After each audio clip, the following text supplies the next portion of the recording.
Australia's meat processing sector has two pressing challenges: a shortage of skilled workers and skinny profit margins.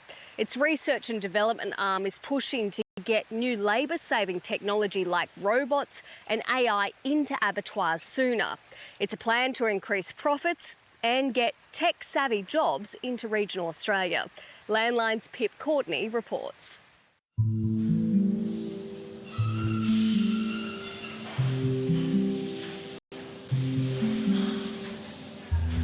The labour shortage in Australia's red meat processing sector means many abattoirs are operating 10% under capacity, with 5,000 vacancies right now. There's some large facilities that haven't got a second shift running anymore, where they did so some 3-4 years ago. So that's in the hundreds for one plant. So I'd say it's a conservative number. At the Casino Food Co-op in New South Wales, Pacific Islanders have not solved its labour problem. How many staff are you down? To get back up to full capacity, we'd be between 100 and 200.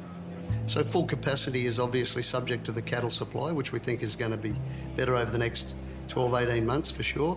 And so, yeah, 100, 150 people would be ideal for us. Can you find those people now, exactly when you need them or not? No, we're struggling. I reckon there's plenty of people in the processing sector that have got people within their own businesses that would say, why change? Currently it's the Australian Meat Processing Corporation's job to drive innovation uptake. AMPC's 300 projects aim to save energy and water, improve safety and efficiency, and lift carcass yields. But key is using technology to fix staffing problems. AMPC's biggest success was making one of the most dangerous machines in an abattoir, the bandsaw, safe. When a camera detects a blue-gloved body in danger, the saw stops. It makes a hell of a noise. There is no doubt that this type of technology saved hundreds, potentially even thousands of, thumbs or hands through preventing contact with bandsaw blades. There's a bit more appeal in actually working in that environment, so the potential to attract a whole different type of person to that role within the processing plant, that's quite extraordinary. AMPC recently invited hardware and software manufacturers to show processors how Industry 4.0, or the fourth industrial revolution, could help them. On show were combinations of machine learning, artificial intelligence, augmented reality, digitisation and robots. An AI vision system, artificial intelligence vision system, never takes a break, never gets tired, and it would be able to do the same job in the same way every time. So we're really excited about how we can start to understand the different aspects of meat processing and apply some of those Industry 4.0 smarts to try and improve efficiency. The labour shortage has seen processors prioritise innovation. I get the sense that we're at a bit of a tipping point at the moment, and we can see in different types of technologies that have been developed recently that time to adoption is really shortening rapidly. Put the glove on you. Most talked about were exoskeletons used in the car industry. So you start grasping that. Oh! Yeah, so it needs you to do stuff because it's going to learn about what you do. Oh. These bionic suit parts reduce repetitive strain injuries and give muscle to the strength challenged among us.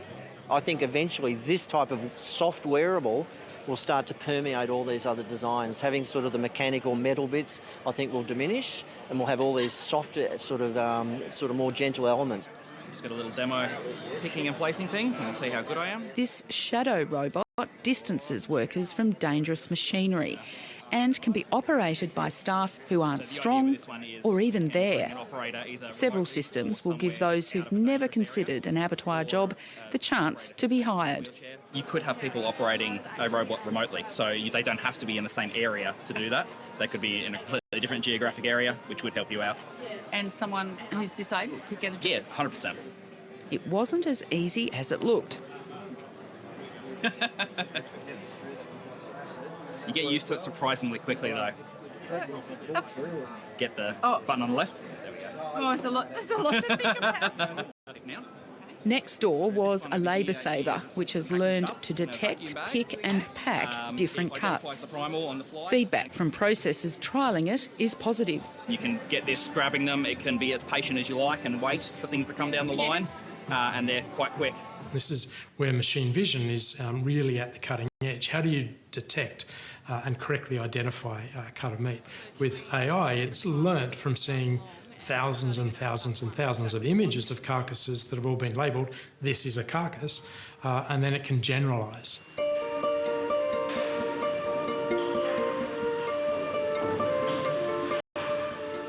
AMPC's latest automation breakthrough could replace one of the most dangerous and demanding jobs in an abattoir. Beef scribing is one of the very first activities that happens inside the boning room of a processing plant. It's a really simple process of making 4 different cuts across a side of beef, so 2 parallel cuts across the rib cage and then 2 cuts into the spine of the carcass. In what's believed to be a world first, a mix of artificial intelligence, cameras and robotics scans and cuts carcasses. It's an activity that's been undertaken by individuals holding circular saws by hand and having a requirement to make very, very specific cuts in a part of the carcass which is where all of your high value primals sit. The culmination of the 3-year $5 million project is being trialled at Kilcoy in Queensland. If widely adopted, skilled staff can be freed up to work in safer, less strenuous jobs. And if that cut is mucked up at the start, can that be fixed down the track, or is it a permanent? No, unfortunately there is no way that you can undo a bad scribing cut at the beginning of the process, so they need to be spot on at the very beginning. Distance costs regional processors, as inspectors and vets must drive or fly to sites to sign off on various stages. It's a full cost recovery model, but remote auditing could save millions. The Casino Food Co-op is trialling smart glasses with a voice-activated camera, which uses artificial intelligence to learn like a human. Navigate home. My programs. I can turn my head to scroll through different things. I can zoom level 1, so I can zoom in and zoom out. Kalani can host several people on a call, pull up reports and take and share photos. We can do a full label verification. We can go through all the cartons together, go through the cuts. We can give that external person a really view and insight into what we're doing. And it gives the auditors as such a good confidence in our system. Do you still get seasick? No, that's why the stability function is really good now. I'm really excited to see where the AI technology goes, but also the innovation in the industry. It's a really exciting time and the opportunities are absolutely endless. Claims of labelling and health certificate breaches has caused several Australian abattoirs, including the one at Casino, to have export licences to China suspended. This new technology can help with transparency. From overseas, we've had customers demanding that we get things right in terms of traceability and the provenance story, I guess, to make sure that the product is what we say it is. All this tech is no good unless it can be trialled, but that's long been a problem. And what we don't want to do is to slow production speeds down. So I think that's been one of the reasons why we haven't seen significant adoption of Industry 4.0 technologies in meat processing. To conquer this, AMPC's embedding innovation offices in 42 abattoirs. We do see that those processing plants that have an innovation manager on the payroll are definitely much more focused on end goals and targeting those objectives. At Casino, Trevor Moore keeps innovation a priority. Consultants come in and they don't particularly have skin in the game all the time. For me, in particular, I have skin in the game, yes, and I want to see that this company, this business, this industry is a success here and into the future. Artificial intelligence, AI and virtual reality is certainly 2 of the technologies that have developed quite significantly whilst we've been in a virtual COVID lockdown. It's by definition of us, being locked away, we've had to develop a solution to some of those challenges that are out there. A 3D printer proved stunningly effective. Rather than have to wait for an extended period for the new pieces to be manufactured overseas and shipped, we were able to produce a spare part within 24 hours to keep our system operational. That reverse of the downtime has obviously saved us significantly. Like days or hours? Oh, we're talking weeks, Pip. Poor connectivity in the bush is holding adoption back. So next to be trialled here is a private 5G network. Trevor Moore says abattoirs are set to be fundamentally changed. Come back in 2 years' time, I think you'll see the ongoing development of artificial intelligence and virtual reality, the gamification of some operations here on plant. Gamification, is that going to help you attract young people to this business? Traditionally, it's been hard to attract a younger audience to this industry, so we think to be able to adapt some of the things that they've learnt and they've grown up with into our industry would make it a very attractive place for them to come and start their careers.